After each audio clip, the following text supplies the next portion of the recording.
आप शुरू करो। बोलो श्री प्राणनाथ प्यारे की जय।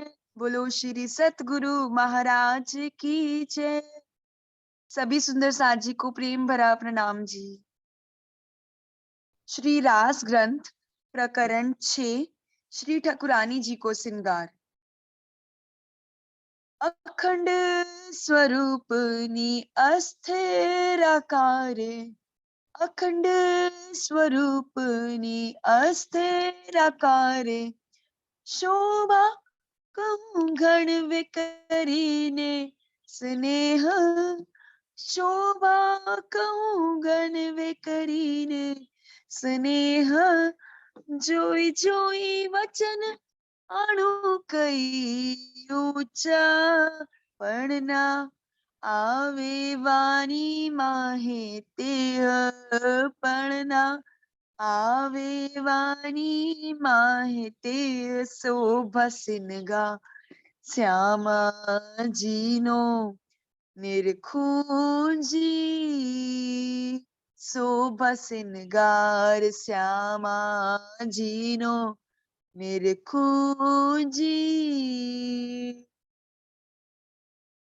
लाख तो दिसे अति लहक तो, लाख तो दिसे अति लहक तो, रेखा शोभित अति पाए जी, रेखा शोभित अति पाए जी, टांकण घोटी ने काढ़ा कोमल पीड़ी, ते वर्ण विना जाए जी, पीड़ी ते वर्ण विना जाए जी, शोभा सिनगार श्यामा जीनो निरखूं जी, शोभा सिनगार श्यामा जीनो निरखूं जी।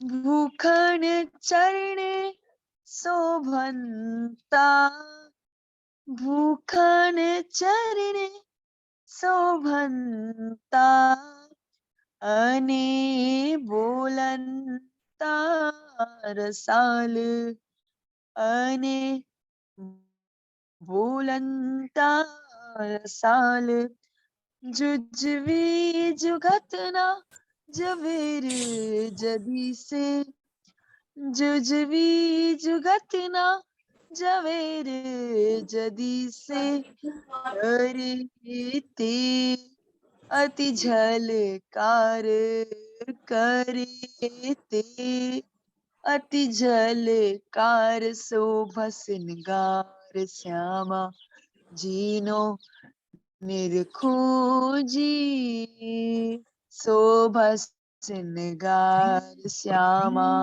जीनो निरखूं जी।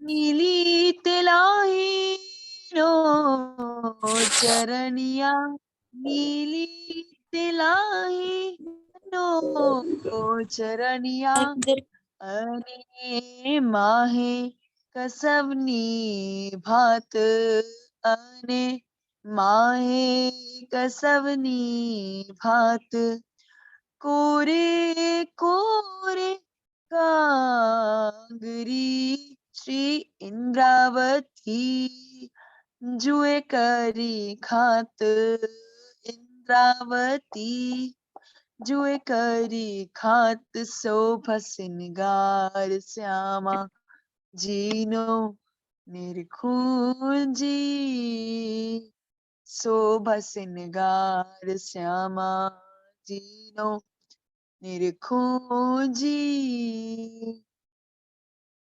सुंदर शोभा श्यामा जी केरी, सुंदर शोभा श्यामा जी केरी, निरखी निरखी ने निरखूं जी, निरखी निरखी ने निरखूं जी, અંતર ટાલીને એક થયા, અંતર ટાલીને એક થયા, શ્રી ઇન્દ્રાવતી કહે હું હરખુજી, ઇન્દ્રાવતી કહે હું હરખુજી, શોભસિનગા શ્યામાજીનો નિરખુજી, શોભસિનગાર શ્યામા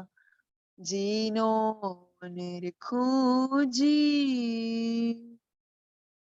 અખંડ સ્વરૂપની અસ્થિરાકારે, અખંડ સ્વરૂપની અસ્થિરાકારે, શોભા કહું ગણવે કરીને સ્નેહ, શોભા કહું ગણવે કરીને સ્નેહ, જોઈ જોઈ વચન આનું કઈ ઊંચા પણ આવે વાણી માહે તે પણ આવે વાણી માહે તે, શોભસિનગા શ્યામાજીનો નિરખુજી, શોભસિનગાર શ્યામાજીનો નિરખુજી, શોભસિનગાર શ્યામાજીનો નિરખુજી। बोलो श्री प्राणनाथ प्यारे की जय, बोलो श्री सतगुरु महाराज की जय। सभी सुंदर साथ जी को प्रेम प्रणाम जी। प्रणाम जी, धन्यवाद चित्रांशी। प्रणाम दीदी, आप शुरू करिए।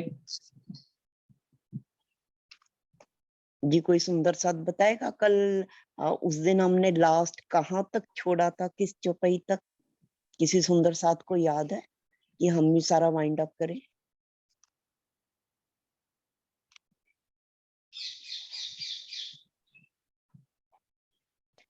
हम महाराज जी के जब वापिस आ गए थे और आके जूड़ में अपना महाराज जी ने आसन लगा लिया था सतगुरु महाराज के नाम का, तो कैसे जूड़ में 5 गांवों के लोगों का आना जाना शुरू हो गया था। लेकिन इसी जूड़ में, क्योंकि यहाँ पे शिव पिंडी थी जिसकी महाराज जी ने दोबारा वहां पे शिव पिंडी को जीर्ण उद्धारण करा, उस वहां पे एक मंदिर सा बनवा दिया था और सुंदर साथ का और यादा वहाँ मंदिर बनने के कारण आना जाना उठना बैठना और लंगर प्रसाद वगैरह वहाँ शुरू हो गया था। वहाँ भंडारा सा भी लगता था जिस कारण सुंदर साथ दिन रात वहीं रुके रहते थे, वहीं लौट भी जाते थे, सत्संग भी सुनते थे। लेकिन वहां का जो पुजारी था उससे महाराज जी का और सुंदर साथ का ये जो है सत्संग वार्ता दिन रात की, उसे पसंद नहीं थी। भीतर ही भीतर वो ईर्ष्या करता था क्योंकि, और वो चाहता था किसी तरह भी, वो तो महाराज जी को झंडू दत्ती समझता था कि किसी तरह मैं इसके पांव उखाड़ दूं और इससे इस जूड़ परिवेश से बाहर कर दूं। ठीक है जी, यहाँ तक कि हमने किया था। और इस खातिर वो किस तरह क्या क्या चाल चलता है और क्या क्या प्लानिंग करता है अपनी तरफ से, तो थोड़ा सा पिछला पढ़ लेते हैं ताकि हमें पता चल जाए। 239 पेज, इससे पहले की लाइन है। उसी तरह पुजारी अपना कार्य विषम पर जुटा रहा, नित्य प्रचार अपने प्रति गंदे करता रहता नहीं थका, रहे मस्त अपनेपन में हम, फर्क ना तिल भर भी आया, आज और कल और निरंतर सत्संग बढ़ता ही पाया, श्रद्धा चली गई बढ़ती ही, जो थे वास्तव में भक्त अलग हुए हमसे अभक्त, जब मिला पुजारी जी कम वक्त, सील पड़ जाती पत्थर के विष प्राणों को हर लेता, पिछला भी बाहर जाता जो विष धर खा लेता। जग्गू तो जागता ही था, पर तग्गू भी जगता रहता। उसे लगन अपनी होती तो उसे ध्यान अपना होता। दोनों तकते अपने को, दोनों मौके के मोहताज। जरा झपकते ही जग्गू के दोनों मौके के मोहताज। देवी एक शेरपुर वाली। अब यहाँ से अगला वो सारा शुरू होता है कि मन और सत में क्या भेद है।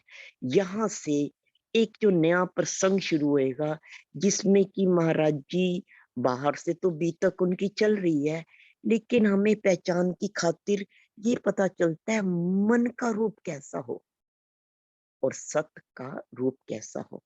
देवी एक शेरपुर वाली, जिसका नाम ना लूंगा मैं, कथा कीर्तन में आती नित, देखा करती नित हमें। भाव बड़े पावन निर्मल अति शुद्ध, दृष्टि अंदर भी शुद्ध।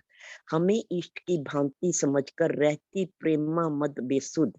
लगती चोट वोट भी उसके, कभी ध्यान से सुन लेती तो आंचल में मुंह देकर वह देवी अक्सर रो देती थी। अटपटा हाल कुछ अपना, जब बकने हम लग जाते तो साधारण साधारण पंडित भी समझ नहीं पाते। अब वो मोड़ है महाराज जी के जीवन का कि देखो, पूरी की पूरी हमें भेद फर्क बता रहे कि मन कैसा हो और सत कैसा हो। सुनने वाले तो बतेरे, सत्संग सभाओं में तो जो भी आ रहे सुनने खातिर ही आ रहे, लेकिन इस प्रसंग से हमें ये भी पता चलता है कि इन सुनने वालों में चल के दिखाने वाले कितने, जो दिन रात सत्संग सभाओं में सुन तो रहे पर उसे बुन तो नहीं रहे ना। तो महाराज जी का अगर देखा जाए तो जो राह हमें महाराज जी दिखा रहे दर्शा रहे, उस राह में सुनना कम है, बुनना याद है। बुनने का मतलब मनन विचार मंथन जो हम हृदय में करते हैं वचनों का। बुनने का मतलब एक वचन भी, एक चौपाई भी, एक कथन भी, एक संत पुरुषों का महापुरुषों का कोई भी सदविचार कहीं से भी मिल जाए, उसको अपने जीवन में बुनने का मतलब है उतारना,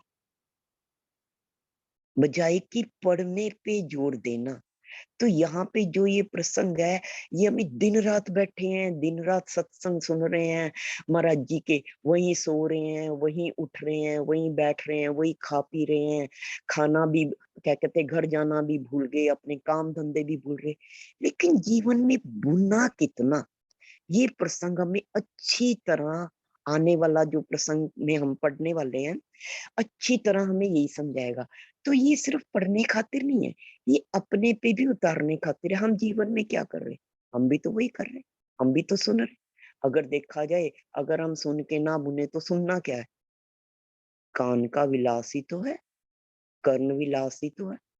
चलो जी बैठे तो अच्छी अच्छी बातें सुनते रहो, चलो जी टाइम अच्छा पास हो जाए, फिर सुनते रहो, फिर सुनते रहो, फिर सुनते रहो। भी जीवन में उतारेंगे, आज भी सुन रहे, कल भी सुन रहे, रोज सुन रहे, पीछे से सुनते आ रहे, आगे सुनते चले जाएंगे। तो जब तक उतारेंगे नहीं, ये ऐसा ही होता है कि जब तक खाएंगे नहीं पेट भरेगा नहीं। तो जब तक जीवन में उतारेंगे नहीं, तब तक जो हम दरस दीदार चाहें वो होंगे नहीं, जो हम मिलन चाहे वो होंगे नहीं। तो ये सारा का सारा करनी का कथनी का रहनी का भेद, ये अच्छी तरह इसी प्रसंग में। यहां से हम आज आगे का, साधारण तो साधारण पंडित भी समझ नहीं पाते, हमें होश खुद कम रहता था, किसकी बात किसे कह दे। पात्र कुपात्र ना लगते बिल्कुल, नेत्र मुंदे जैसे रहते। अब ये जो देवी आके यहाँ सत्संग सभाओं में, जहाँ सारे बाकी भी सुंदर साथ बैठ के सुन रहे हैं, ये कुछ ऐसी इसका हृदय था कि इसके हृदय में जब कोई बात कोई वचन महाराज जी का चुभ जाता तो ये तो भाव विभोर होके इसके अश्रु बहने शुरू हो जाते। ये जैसे होता है ना, आदमी का अपने पे काबू नहीं रहता, एक होता है कि हाँ दिल को लगी लेकिन दूसरे को नहीं, लेकिन इसकी हालत ऐसी अटपटी हो जाती कि आसपास बैठे लोगों को पता चल, कई बार इसके मुंह से चीख भी निकल जाती है ये बातें सुन के। और महाराज जी तो ऐसे, महाराज जी तो शुरू से हमने देखा, महाराज जी तो अपनी मस्ती में मस्त। महाराज जी जब इन सत्संग सभाओं में जब ये सुंदर साथ आता था सुनने में और जुड़ में, महाराज जी अपने सतगुरु नाम पे इनको जो कथा वार्ता बात, कथा तो नहीं कह सकते क्योंकि महाराज जी के सामने कोई भी रामायण, कोई भी धार्मिक पुस्तक या कोई भी ऐसी भगवत, ऐसा तो कुछ नहीं था कि वो भागवत कथाएं कर रहे थे। जो कुछ महाराज जी कह रहे थे वो जो उनके दिल में उठ रही थी, क्योंकि सामने कुछ भी लेखनी पधरा कर महाराज जी तो नहीं इन्हें कोई सत्संग सुना रहे थे। महाराज जी तो दिल में उठती बात वही इनके सामने प्रस्तुत करते थे। और ऐसी बात करते समय महाराज जी को क्या पता सामने कौन बैठा सुन रहा है, कोई पात्र है या कुपात्र है, क्योंकि महाराज जी देख ही नहीं रहे उन्हें।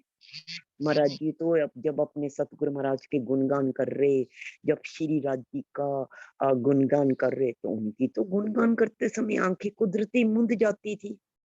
तो महाराज जी को तो ये नहीं पता कि सामने कौन बैठा, कोई रो रहा है या कोई उसकी आंखों में कोई अब इधर जलधारा बहनी शुरू हो गई है, या सामने कोई पुरुष बैठा या स्त्री। इस रास्ते में काया से, तन से एक सत्पुरुष का क्या लेना देना। उन्हें तो जीवात्मा से, जीवात्मा को वो सत्संग सुना रहे, जीवात्मा की जागनी कल्याण के लिए सारा वो अपना जितना भी भाव दर्शा रहे हैं दूसरे के कल्याण के लिए कर रहे हैं।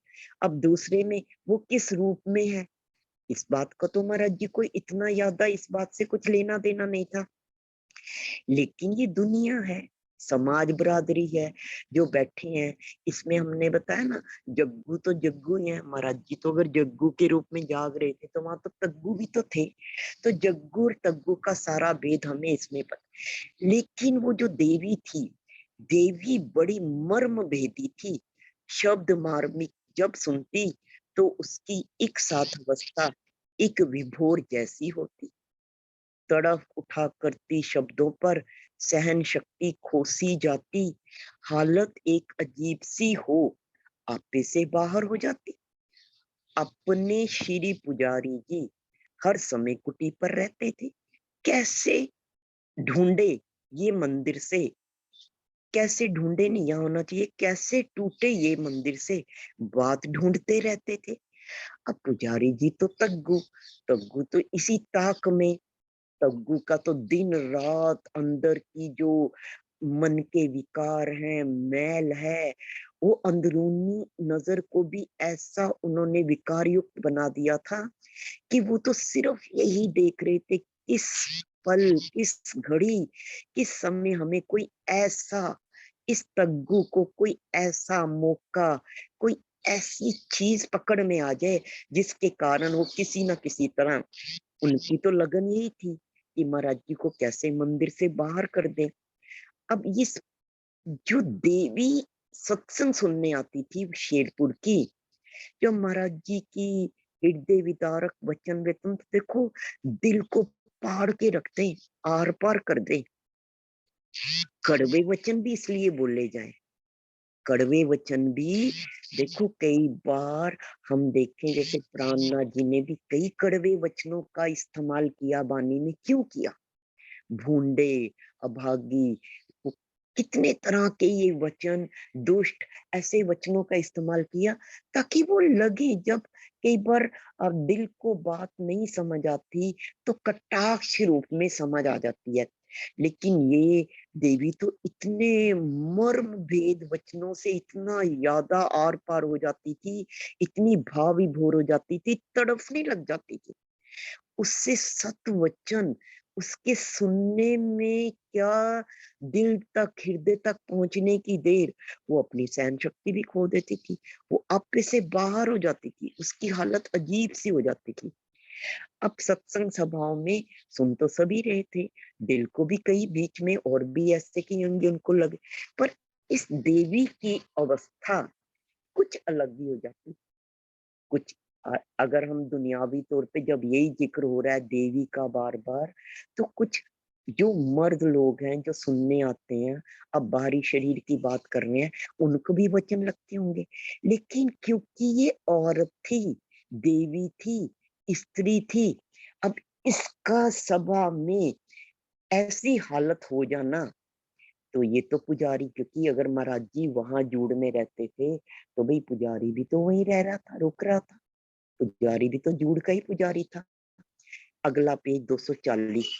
उस देवी की देख अवस्था उन्हें एक युक्ति सूझी, जने जने को उसे दिखलाकर तरह तरह की बात कही कि बदनाम बहुत लोगों में पदवी व्याभिचारण की दी, यहाँ प्रेम लीला होती है, फकत ढोंग है ये भक्ति, अर्धरात्रि तक रहना नारी का रहना साफ बतलाता है, अपने लिए कहा लोगों से इसका विषय नाता।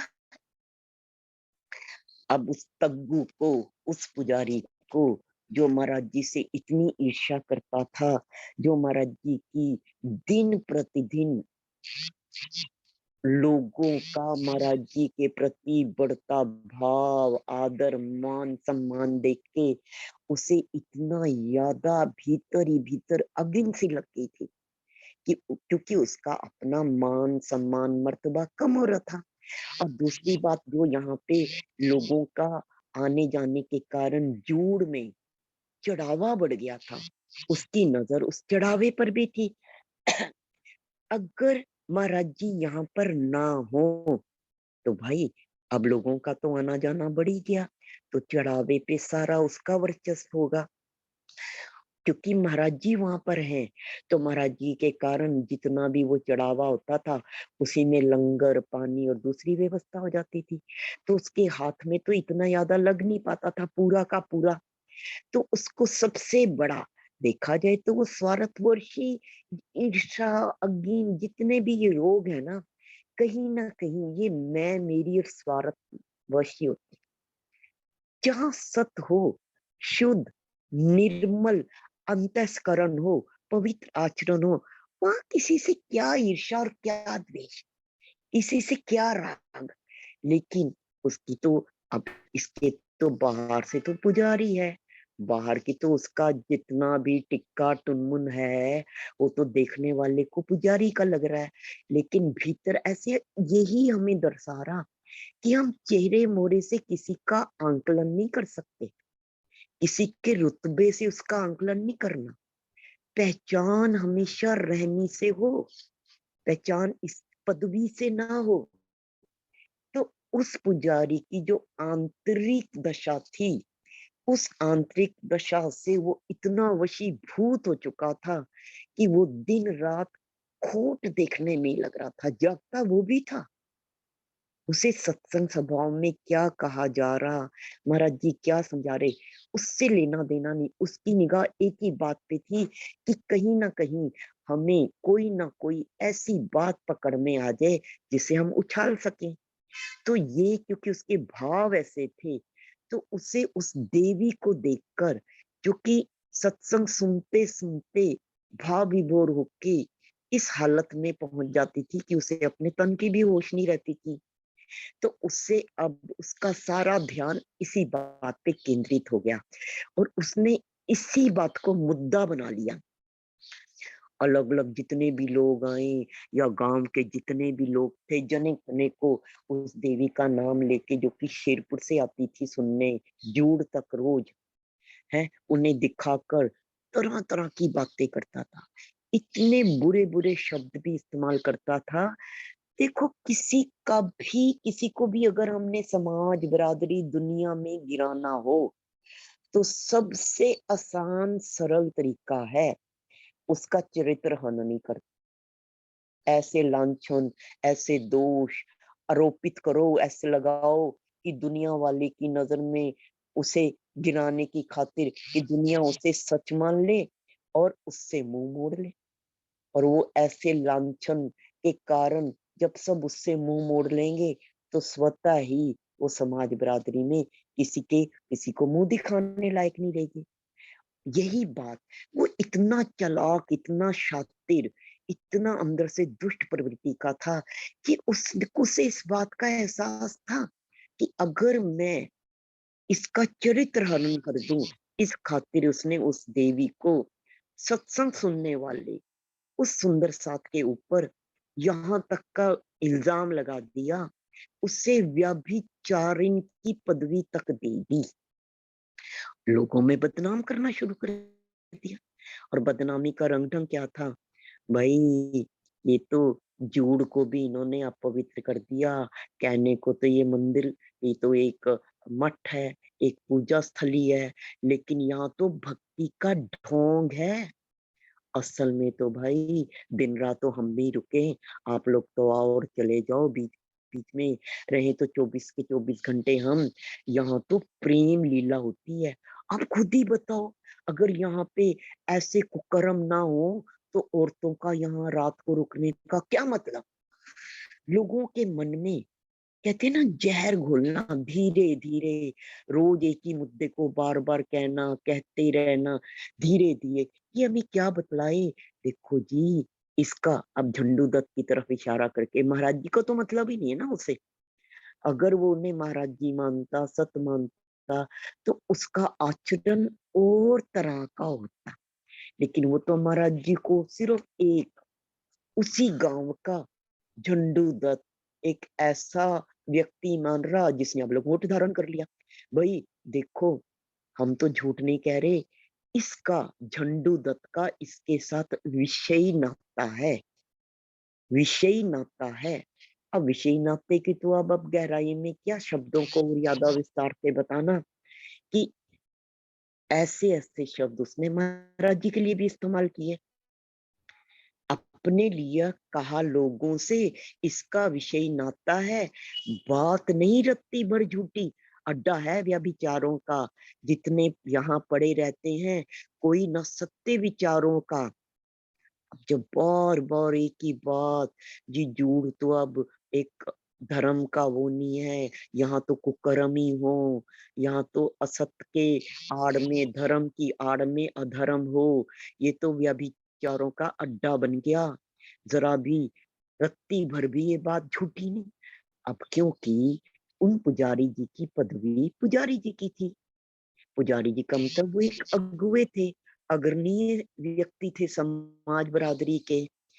अब ऐसा व्यक्ति जब ऐसी बात करे, अगर हम जिस भी मंदिर गुरुद्वारे जहां भी धार्मिक स्थल पे जाएं और वहां का मुखिया ही धार्मिक स्थल का जो अगुवा है, अग्रणीय व्यक्ति है, मुखिया है या पूजा पाठ करने वाला है, वही हमें अगर ऐसी बात कहे भी हम तो क्या करें, हम तो यहाँ पे, यहाँ अधर्म नहीं, दिन रात अधर्म हो रहा, हमसे तो देखा भी नहीं, तो लोगों पे कुछ तो असर होगा। एक आम जन साधारण भी इस बात को उठाता तो इतना असर नहीं होता।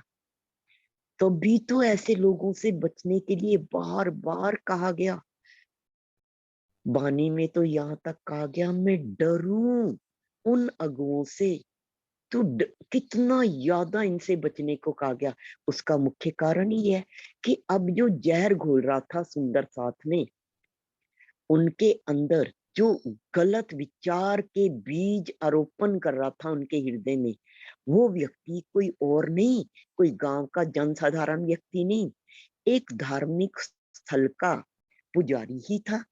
कि यहाँ तो कोई भी अच्छे विचारों का तो लोग यहाँ नहीं आ जा रहे, यहाँ जो भी आ रहे कुकर्म की खातिर ही आ रहे, इनके तो यहाँ पड़े रहे, लेकिन ये तो अड्डा कुछ और ही बन गया। अपने लिए गांव में चर्चा होना आरंभ हुआ। समय एक दिन ऐसा आया, लोग हम लगे हमसे बचने, बनते गए पराये अपने, चिपके हुए लगे हटने। बनी योजना लोगों की, पंचायत करके निर्णय दो, यह क्या यह बना रखा, तोड़ो और सजा भी दो। दूध का दूध, पानी का पानी, छनकर सब रह जाएगा, बना महात्मा फिरता है, मिनटों में भगता पाएगा। अपनी बिल्ली म्याऊं हमें, घास कसाई की कटड़ा, जीम जाम जिंदा भी रह ले, ऐसा कभी ना हो सकता।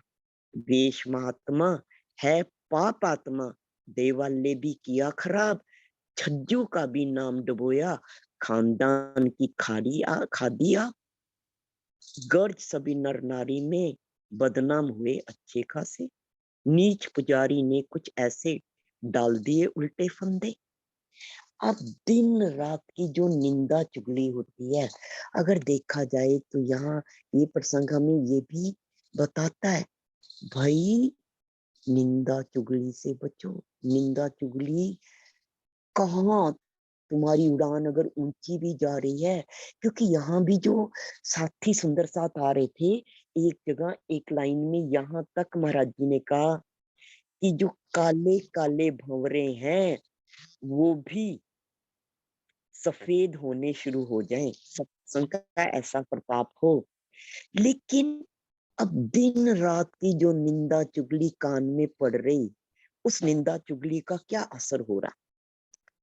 ऐसा असर हुआ, अब वही महाराज जी, वही जूड़, वही सत्संग, वही उनके वचन, वही उनका आचरण। लेकिन लोग क्या हुए, जो दिन रात महाराज जी के साथ चिपकने शुरू हो गए थे, उनको लगाव इतना दर्शाते थे कि वहां से उठ के जाने का नाम नहीं ले रहे थे, वो अब पराये से होने लगे। पराये होने का मतलब कि महाराज जी से आंख बचाने लगे। आना जाना जो था थोड़ा कम हो गया, लोग हटने लगे। अब अंदर खातर अंदर ही देखो, कुछ लोग तो सत्संगी जो सभाओं में आते थे, लेकिन गांव के सभी लोग हर समय तो सत्संग में नहीं आते थे। और गांव में तो हर तरह के हो, अगर धार्मिक वृत्ति वाले व्यक्ति हर जगह पे, हर समाज, हर बरादरी, हर उसमें हमें दोनों ही तरह के मिले। पाप आत्मा भी हो, दुष्ट आत्मा भी हो, और सज्जन पुरुष धार्मिक प्रवृत्ति वाले भी हो। तो यहाँ भी पूरे गांव में जब एक ही चर्चा, एक ही विषय, जो पालनों पर आपस में जहाँ दो लोग इकट्ठे, वो जहाँ चार लोग, ये सब पुजारी जी की ऐसी कृपा, जब वो गांव में जाते तो हर जगह इसी चर्चा वार्ता को हवा दे के आते। तो अब लोगों के मन में धीरे धीरे जो गांव के जन साधारण लोग थे, जिन्होंने महाराज जी को पर्सनली स्वयं व्रत के भी नहीं देखा था, उनके वचन भी नहीं सुने थे, वो उस प्रकार के लोग भी जो थे, उन्होंने क्या कहा, आपस में क्या निर्णय लिया। गांवों में तो यही निर्णय होता है, अभी पंचायत बिठा लो, फैसला कर लो। ये तो इनका यहाँ से जाना उठना बैठना तुड़वा दो, और इस बात की सजा भी दो। हमारे ही गांव का, अपनी बिल्ली और हमें ही नहीं आऊं, हमारी ही गांव का और हमारी बहू बेटियों की अगर इज्जत इस गांव में सुरक्षित नहीं, तो इस झंडू दत्त का यहाँ रहना उचित नहीं है। इसके पांव उखाड़ के फेंकने।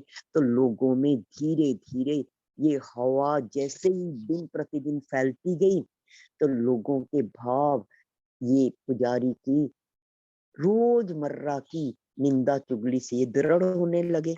ये तो हो नहीं सकता हमारे गांव में ऐसा कि गांव का ही मंदिर, गांव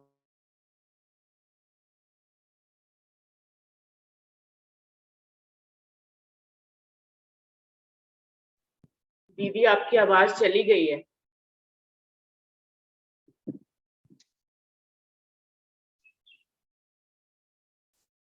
चंदन दीदी।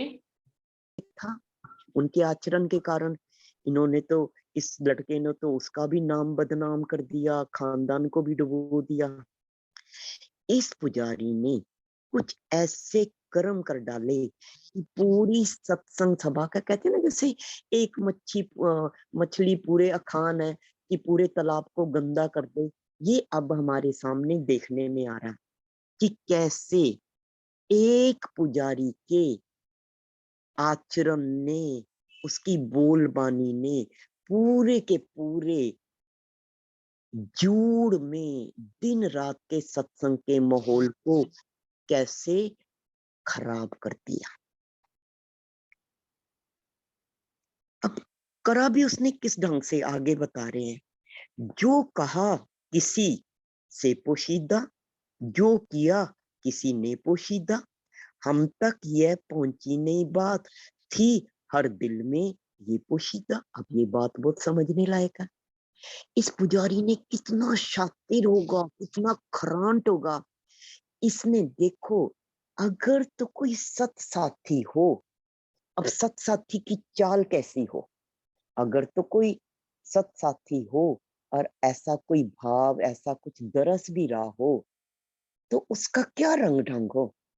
अगर ये पुजारी सही मायने में एक पुजारी होता, तो इसका रंग ढंग क्या होता। ये ये भी वहां जूड़ में, महाराज जी भी वहां जूड़ में। अगर ये पवित्र अंतस्करण का होता, तो ये क्या करता, महाराज जी के पास आता एकांत में, महाराज सिर्फ अकेले महाराज जी को कहता, महाराज जी आपके यहाँ आने से यहाँ जूड़ में देखो पांचों गांव के लोगों का आना जाना शुरू हो गया। कितना ही आजकल आनंद बरसे, इस तरफ तो कोई रुख ही नहीं करता था। कोई टावा टावा बंदा जो कि माया के से पीड़ित था, या कोई पूजा बंदगी के लिए आता था अपना। लेकिन अब देखो दिन रात का कितना ही आनंद यहाँ पे बरस रहा है। लेकिन महाराज जी गांव का माहौल है, गांव में हर किस्म के हो, सारे तो धार्मिक विचारों के ना हो। यहाँ पे ना रात को औरतों का रहना, रात भर रुकना, ये ना सही नहीं है। थोड़ा ना हम इस बात की ओर भी ध्यान दें। ऐसे भी तो प्यार से कह सकता था एकांत में, लेकिन उसने रास्ता क्या ढूंढा।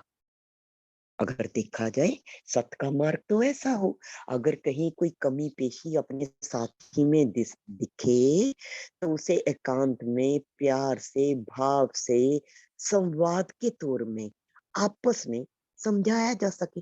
पर ये तो संवाद नहीं चाहता था। ये क्या चाहता था, ये तो महाराज जी को खुले में चौड़े में सबके सामने नीचा दिखाना चाहता था।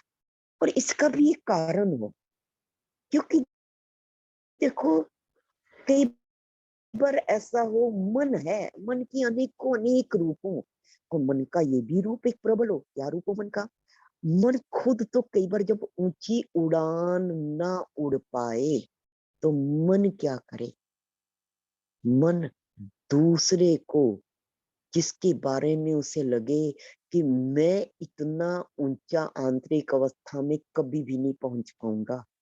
क्योंकि इस पुजारी को जूड़ में दिन रात जब महाराज जी वहां पे थे, और ये एक पुजारी था, तो ये जब उनके अवगुण देखने के लिए लगातार उन पे दृष्टि तो रखता ही था, तो उसे महाराज जी का आचरण, उनकी रहनी भी तो तरस रही थी।